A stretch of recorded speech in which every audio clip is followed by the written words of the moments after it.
안녕하십니까 시청자 여러분, 반갑습니다. 사회복지와 재활체육은 김사부와 함께 사회복지다 김사부입니다. 오늘은 사업주의 의무 및 협조사항과 국민기초생활보장법상의 수급자에 대한 특례, 그리고 관련 법규를 위반 시 형사처벌 등에 대하여 알아보도록 하겠습니다. 보험급여를 받을 수 있는 수급권자가 사고로 보험급여 청구 등의 절차를 행하기에 곤란한 상황이라면 사업주는 이에 적극 협조를 하여야 합니다. 사업주는 수급권자가 보험급여를 받는 데 필요한 증명을 요구를 하면 그 증명을 하여야 합니다. 사업주의 행방불명, 그 밖에 부득이한 사유로 증명이 불가능할 때에는 그 증명을 생략할 수 있습니다.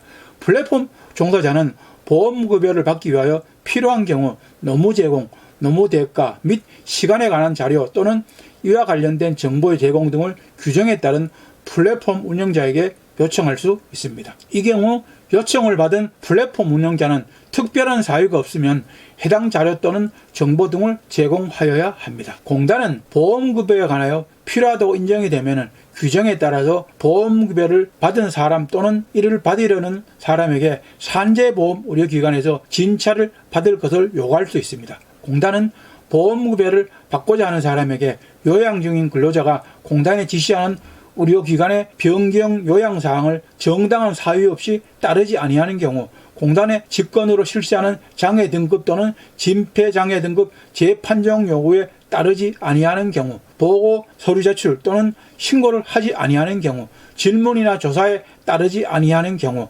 진찰 요구에 따르지 아니하는 경우에 해당이 되면 보험급여의 지급을 일시 중지할 수 있습니다. 국외 사업에 대한 특례는 국외 근무기간에 발생한 근로자의 재해를 보상하기 위하여 우리나라가 당사국이 된 사회보장에 관한 조약이나 협정으로 정하는 국가나 지역에서의 사업에 대하여는 고용노동부 장관이 금융위원회와 합의하여 지정하는 자에게 이 법에 따른 보험사업을 영위하게 할 수 있습니다. 보험회사는 보험업법에 따른 사업방법에 따라서 보험사업을 영위하여야 합니다. 이 경우 보험회사가 지급하는 보험급여는 이 법에 따른 보험급여보다 적거나 근로자에게 불이익을 가하여서는 아니 됩니다.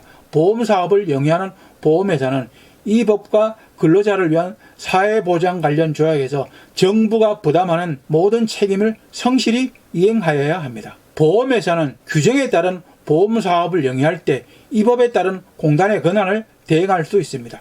해외 파견자에 대한 특례는 보험료 징수법에 따른 보험가입자가 대한민국 밖의 지역에서 하는 사업에 근로를 시키기 위하여 파견하는 사람에 대하여 공단에 보험가입 신청을 하여 승인을 받으면 해외 파견자를 그 가입자의 대한민국 영역 안의 사업에 사용하는 근로자로 간주할 수 있습니다.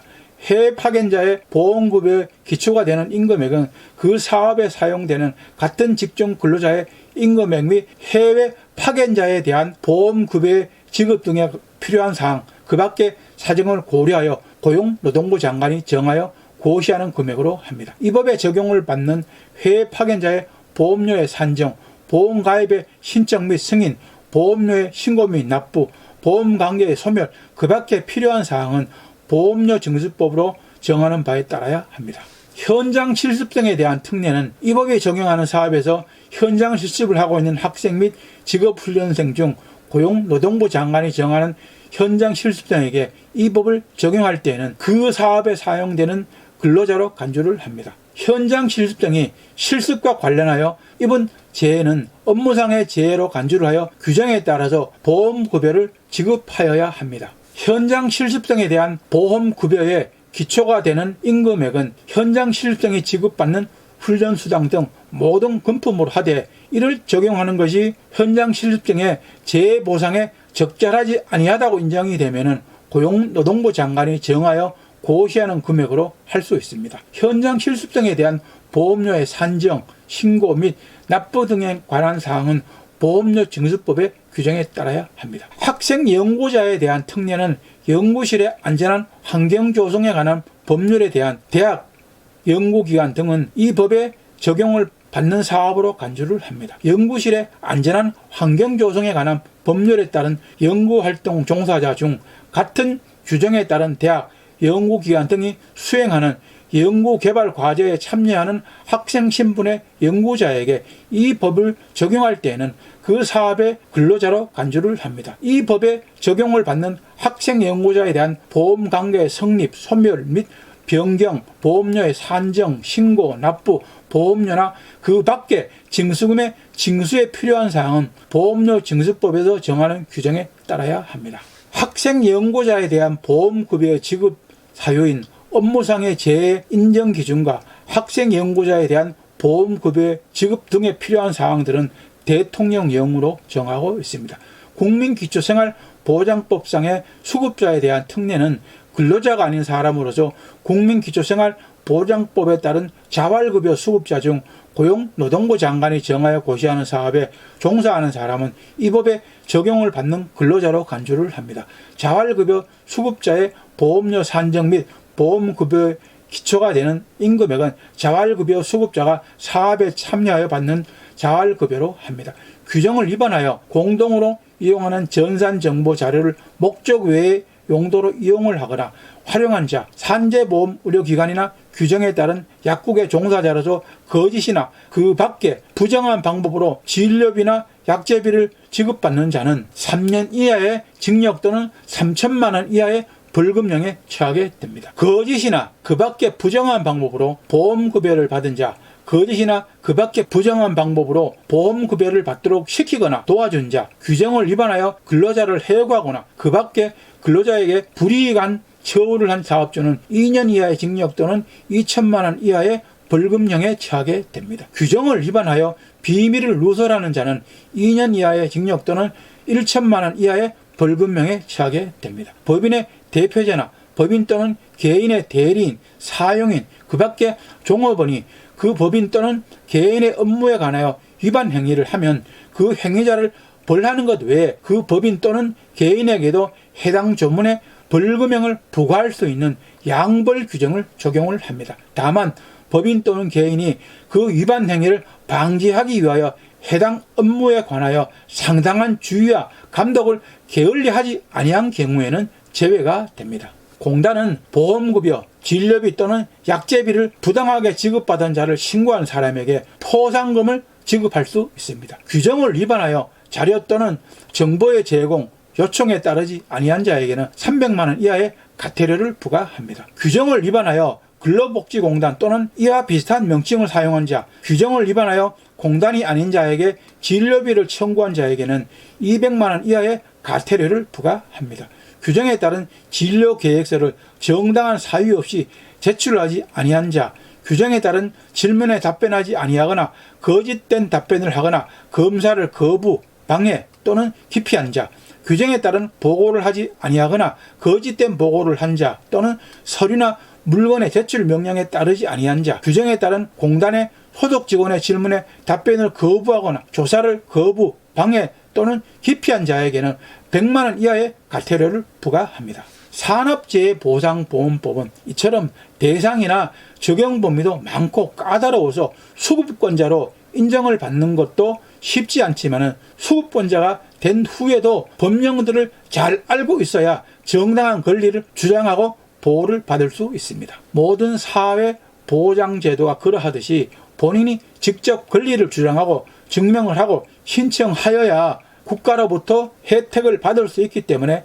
당사자가 더 적극적이어야 합니다. 국가는 국민들을 오직 세금을 부과하는 대상으로만 판단을 할 뿐입니다. 그래서 우리 국민들은 의무를 다하고 본인의 권익은 본인이 직접 행사를 하고 찾아야 합니다. 정부나 지자체 공무원 그리고 그 누구도 챙겨주지 않습니다. 그래서 사회복지사나 관련 전문가들의 자문을 구하는 것이 좋습니다. 특히나 산업재해보상보험법은 인정을 받기 위한 엄격하고 좁은 기준이 문제입니다. 그래서 많은 근로자들이 자신의 부상이나 질병을 산업재해로 인정을 받는데 많은 어려움을 겪고 있습니다. 직업병, 정신건강 문제, 만성질환과 같은 상태를 인정받기 위한 기준은 더 까다롭습니다. 복잡하고 시간이 많이 걸리는 신청 절차도 문제입니다. 청구서를 제출하고 처리하는 과정은 관료적이며 광범위한 문서 작성이 필요하고 수급권자가 되기 위해서는 오랜 준비 기간이 이어질 수 있습니다. 근로자가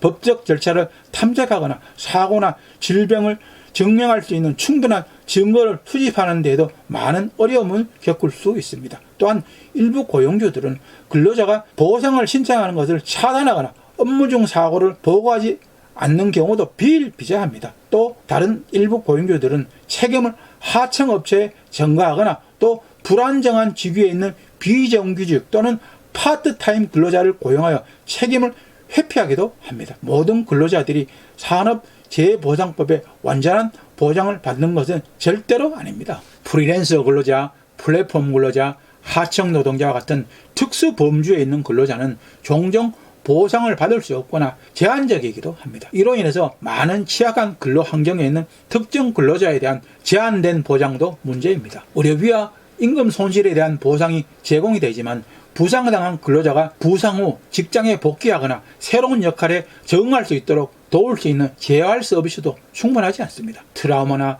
정신건강 문제로 고통받는 근로자를 위한 심리적 지원도 제한적이며 적절한 재활 지원이 부족한 것이 현실입니다. 정규직과 비정규직 간의 불평등도 개선되어야 할 문제입니다. 직업적 상해 또는 질병으로 더 강범위한 조건을 인정받기 위해서는 적용 기준을 폭넓게 확대해야 합니다. 그 중에서도 정신건강장애 및 업무 관련 만성질환에 대한 보다 포괄적인 기준을 채택해야 합니다. 그리고 입증 책임을 보다 보편적인 기준으로 전환을 한다면 근로자가 청구를 제출하기가 더 간편해질 것입니다. 그리고 무엇보다도 신청 절차를 간소하게 하는 것이 중요합니다. 근로복지공단은 청구를 제출하는 근로자에게 접근 가능하고 명확한 지침과 법적 지원을 제공하여야 합니다. 또한 필요한 서류와 청구를 올바르게 제출하는 방법에 대한 투명성이 더 확보되어야 불필요한 지연을 피할 수 있습니다. 직장에서 발생한 사고를 보고하지 않거나 근로자가